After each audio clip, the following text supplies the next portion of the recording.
Part 2 of intra-abdominal pressure exercises. You know, I like to do this even for myself when I'm working out. I will be in front of the mirror doing my squats or whatever and have my shirt up or just be in my sports bra. And it's so that I can see what's going on here. Just try to become comfortable with looking at yourself, basically. All right, so we get this engaged. Right, so you should be like super efficient at it now. You don't have to take gigantic breaths. All you need to do is a big quick exhale. Engaged. Sweet. Here's one thing I like to do because of my poor postural habits is to get something under my head, because otherwise my head wants to do this. We want to keep everything as neutral as we can. All right, so now you should already be able to do this. Try this, guy. And remember, when you're exerting and lowering your leg down, that's when your abs should be working the hardest. So what that means is you should be exhaling at that point. So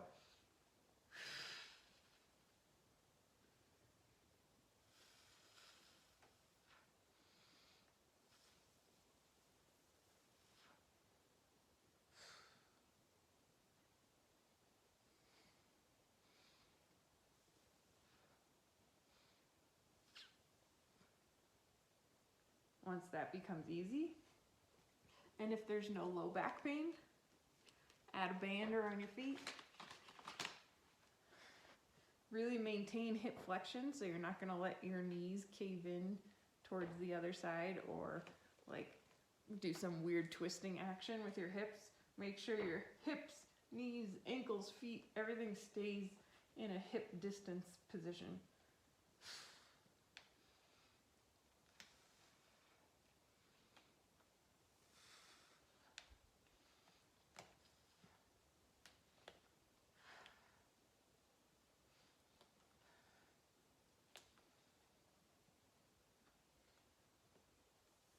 So not so easy. If you're doing it the right way, it shouldn't be very easy. If you're doing it the wrong way, it'll be super easy. If that's too much with it on your feet, just do it on your knees to start with. Hand behind the head. Engage. Keep your legs straight. It won't cut off your circulation then.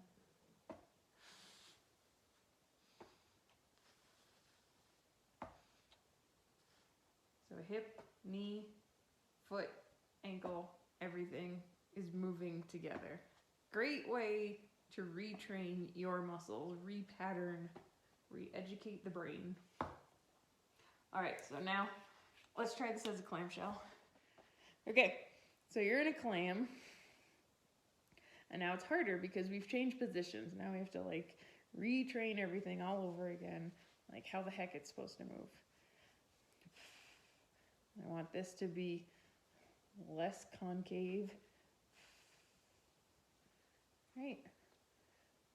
And we're just doing a clam hold. My arm is back here just so you can see what I'm doing.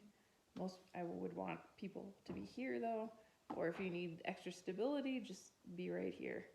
What we don't want to see is your hips doing this, or really it's your spine that's twisting.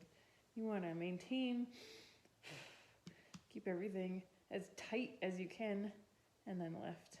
And a little helpful hint, if you have a hard time feeling this in your glutes, then just turn that foot under. Really step on the gas. So you're pushing your top heel into your bottom heel while you're maintaining all this. And you should immediately feel that in your glute.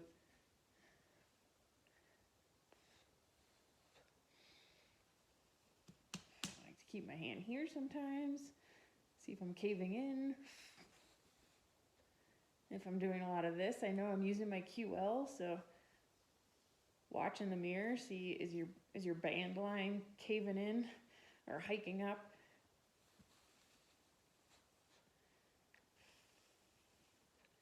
And I feel that. Glutes are burning. So here's your goal, 1 minute holds on each side.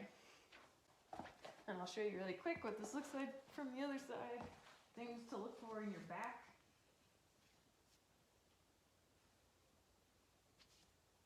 Here is my big old glute. What we don't want to see is this. See how my hip is hiking up? Or this, where I'm just twisting from my spine. Last one is a bridge. Bridges, they just seem so easy, but when you try to add your IAP into it, you realize like how little of your core you're probably using. So here is just a typical bridge, right? I'm not thinking about it. My abs are caved in. I can feel this in my back. My glutes are on a little bit, and I feel it in my hamstrings. Okay, so you can even see, what does my body look like when I'm doing this? It looks sad. Okay. Hands here, get the core engaged, pull those ribs apart. Exhale. Everything is maintained. I have a nice strong core. Maintain it and lift. Now look at what the difference is. Look at where my core is. See how I'm in like this nice straight line all the way up? And I don't feel anything in my back. I feel my glutes. So again, I like to have people up here, not here. Squeeze the shoulder blades together. Tighten your abs. Exhale. Push through your heels. Keep the toes down. Don't do this. Don't do that. Keep your knees hip distance apart. Keep your feet hip distance apart. There are so many things that actually go into like a quality bridge. You could do bridges all day long, but you can do them the wrong way and not really help yourself at all. That's a good place for everyone to start. It's kind of just taking these like very basic exercises that you've been doing for years probably, or have at some point you've probably done them. And turns out you may have not been doing them the right way.